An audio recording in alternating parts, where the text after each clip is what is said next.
keçmişdə bildiyimiz kimi məlumat daşıyıcıları, yəni indiki informasiya sistemlərinin sərəfləri kağız daşıyıcılar, müxtəlif jurnallar, kitablar idilər və bu məlumatlar, bu vasitələrdə məlumatların saxlanması heç də asan deyildi və buna nəzarət, bu istiqamətdə məlumatların dürüstlüyü müəyyən mənada şübhə yaradırdı. Çünki bunların hər biri insan amilinə gətirib çıxardırdı.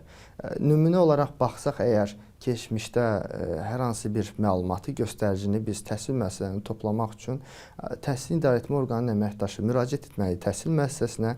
Təhsil müəssisəsinin əməkdaşı təbii ki, yalnız öz bacarıqlarından istifadə edərək bu məlumatlar harası yazmalı idi və bu rəqəmlər müxtəlif müəssisələrdən toplanmalı idi və yenə də başqa bir insan amili ortaya girərək bu məlumatlar yekunlaşdırılıb təqdim edilməli idi və bunun əsasında təbii ki, qərar vermək müəyyən şübhələr yaradırdı.